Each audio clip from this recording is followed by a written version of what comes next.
Hey, what's up everybody? Welcome back to my channel. I'm doing another celebrity wrap up because I really loved doing the last one. I loved the Taylor Swift, Katy Perry thing. I hope you did too. But it has been finally revealed that Beyonce and Jay-Z's baby twins are here. We don't have royalty here in America, but we do have Beyonce and Jay-Z. Not only has E! News been on Beyonce birth watch, but this news is being talked about all over the world. It's crazy, but it's also very exciting. Congratulations, Beyonce and Jay-Z. So in honor of Bey and Jay's twins being born, let's take a peek inside their lemonade. They don't love you like I love you. Slow down, they don't love you like I love you. Back up, they don't love you like I... Do we remember the elevator incident? And the confusing rumors about Rachael Ray? And somehow Rachael Ray got mixed up in there? Yeah, it's all confusing, so let me break it down. Beyonce and Jay-Z met sometime in between 1997 and 2000, when Beyonce was in the Destiny's Child matching outfits look good era, and Jay-Z, well, he pretty much looks the exact same as he does today. They were actually friends first, who took things very slowly. She told Oprah Winfrey, "We were on the phone for about 1.5 years before we went on any date." And that foundation is so important for a relationship. So they took their personal relationship very slow, and that's sweet, and we can all appreciate that. But they also took their relationship with the media super slow. In 2001, Beyonce and Jay-Z graced the cover of Vanity Fair's music issue together, alongside other musical icons. But Jay-Z reportedly said that it was around this time that they were just beginning to date. You can only imagine how excited the entire world was when Jay-Z and Jay-Z dropped their hit '03 Bonnie and Clyde. Young B, cruising down the west side. The song is a duet sung from boyfriend to girlfriend and vice versa, and the public started to notice they were putting on a pretty convincing performance as a couple. But still,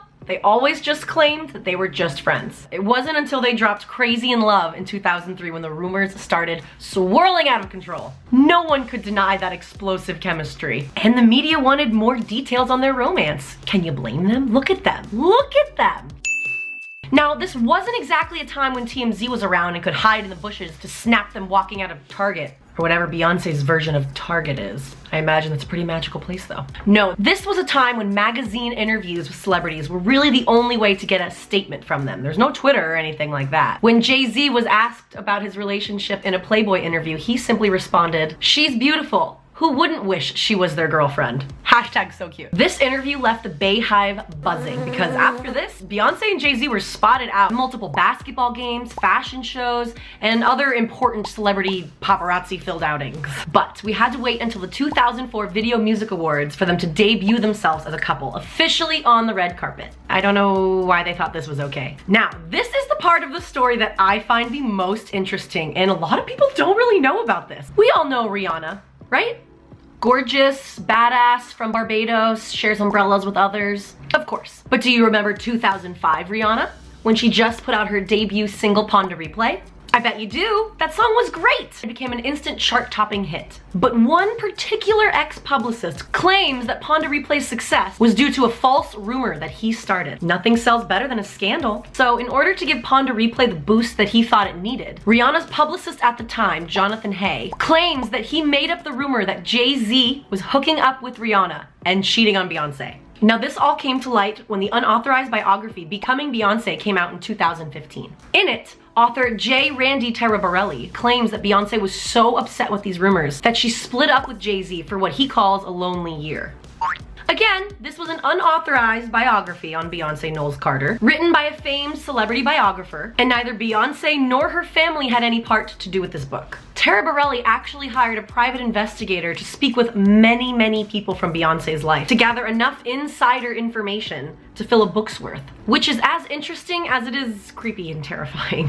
Anyways, all seemed well in their hip-hop love story for the next few years. There were some fans and journalists who claimed their lyrics over the years pointed to some infidelity and trouble in their relationship. They did have certain lyrics that made us wonder. But you know, we all deal with conflict and hardships in any relationship, and they would always fight the rumors by being pictured out and about looking very happy and very much in love. They tied the knot in a super secret wedding in 2008, they welcomed their daughter Blue Ivy Carter in 2012, and they went on a multiple continent tour together in 2014. Seemingly everything in their life is perfect, right? So why am I even talking about them? Well, the real story and what I'm trying to get at is what happened at the Met Gala. Like, come on! If you'll remember, TMZ famously leaked this elevator footage a week after the Met Gala.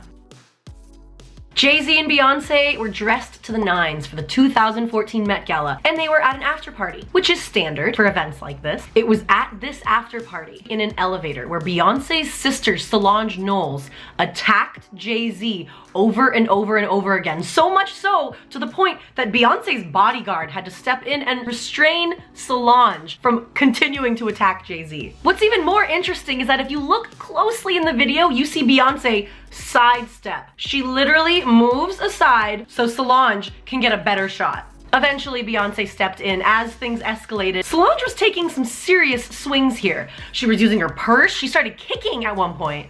Oh my god. To be a fly on the wall. No one could believe that this had happened, especially because every single moment of that night was documented with photos. They were always looking picture perfect. However, I think that this photo that captured them leaving the elevator says it all. You can see the shock on Jay-Z's face, and you can see the anger fuming in Solange's eyes, while B tries to put on a fake smile and just get to her limo. Now, this whole elevator incident was highly talked about. Everyone was convinced that the spat was about Jay-Z wanting to attend Rihanna's after party and Beyonce not allowing it. However, some headlines claim that witnesses saw Solange Knowles yelling at fashion designer Rachael Ray minutes before getting into that elevator, sparking the idea that there's infidelity pointing at Rachael Ray. Beyonce and Jay-Z's PR team obviously sprung into action, and they released a joint statement saying, "Jay and Solange each assume their share of responsibility for what has occurred.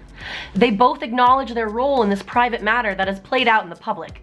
They both have apologized to each other, and we have moved forward as a united family." And from that point on, Beyonce and Solange started posting happy, carefree, family-related Instagram posts to keep the media off their case. And that was that, right? Right? Well, maybe not quite. My favorite part was when Beyonce dropped her hit Flawless with her cheeky line, Sometimes shit go down when it's $1 billion on the elevator. Of course, sometimes shit go down when it's $1 billion on the elevator. But other than that, we thought this whole elevator thing was done with. It wasn't until Beyonce dropped her surprise feature-length visual album, Lemonade, on April 23rd that we really got a good peek inside their marriage. Lemonade is a very carefully crafted album that deals with betrayal, infidelity, healing, forgiveness, recreation, and strength. While it's also an incredible album, huge fan, if you watch Lemonade from beginning to end, it tells a story. It's very obvious to see throughout some of the visuals that Beyonce is talking about being cheated on or betrayal within her marriage. Here's some very telling lyrics. "You can taste the dishonesty, it's all over your breath, as you pass it off so cavalier. Tonight's the night I regret I put that ring on." However, it was in the song Sorry that sent the internet into a meltdown. She sings, "He only want me when I'm not there. He better call Becky with the good hair." I think Twitter essentially had a meltdown at that point. The Beyhive was scouring the internet, going through as many tabloid pictures as they could find to figure out who Becky with the good hair was. I mean, who could cheat on Beyonce? It just... There were rumors surrounding Rita Ora because she posted a Snapchat of her wearing a lemon bra and a Jay necklace. And she's been a longtime friend of Jay-Z's for a while now. And then, for whatever reason, semi-unknown fashion designer Rachael Ray decided to just throw her name in the ring voluntarily. Just hours after the surprise Lemonade album drop, Rachael Ray decided to post this Instagram. "Good hair don't care, but we will take good lighting. For selfies or self-truths, always. Live in the light. Hashtag no drama queens." Why? Why'd you do this? Who told you that this was gonna be a good idea? Did your publicist tell you to do this, Rachel? You knew exactly what you were doing when you did this. I'm not sure if you heard, the Beyhive is called a beehive for a reason. They know how to sting and they know how to make it last. Beyonce's fans swarmed, and I mean swarmed, all of Rachael Ray's Instagram photos with the nastiest comments you could ever think of. Equipped with their lemon and bee emojis and their strength in numbers, the Beyhive won the fight. Rachael Ray's Instagram account got spammed so much. She had to make her Instagram private. Funny side note, parentheses. This is parentheses, that's what that's supposed to be. Yeah. Some of the Beyhive mistaken Rachael Ray, the famous cook, for Rachael Ray, and so then they started attacking Rachael Ray's Instagram, which was like photos of burgers and delicious looking meals, with bees and lemon emojis calling her Becky with the good hair. It was very funny.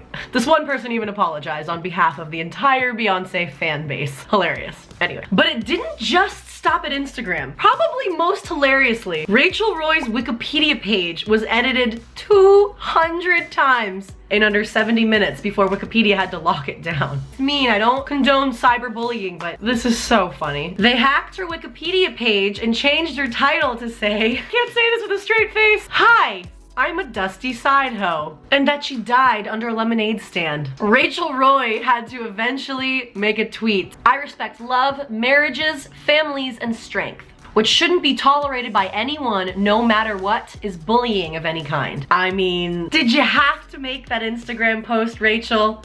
Did ya? I feel, yes. What actually ended up happening was the Bayhive got so furious that they found Rachael Roy's daughter's Instagram, and then they started spamming her page with horrible things, which is not okay. I definitely don't condone that. But to some end, Rachel did this to herself. Why did you have to post that Instagram hours after Lemonade went out? More people know who she is, I would say. It's not related to fashion design, but in my mind, that's the only reason why you would do this, is just kind of get yourself on the map. Oh, here, you want headlines about you? Do you? This is what comes up when people Google you now, Rachel. Following all of that drama was pretty hard to keep up with. And of course, it sparked rumors that Beyonce and Jay Z were on the rocks yet again. But let's be honest, people, nothing sells better than a scandal. When life hands you lemons, just don't piss off Beyonce. I don't know what else to say. Don't forget to subscribe to my channel. I've got a lot of cool videos coming. They're coming, I swear. You just have to subscribe to find out what they are. If this is your first time watching my channel, I'm so glad you did, and I hope you liked it, and I hope you subscribe, and then leave a like and comment. I'll see you guys next time. Bye. You better call Becky with the good hair.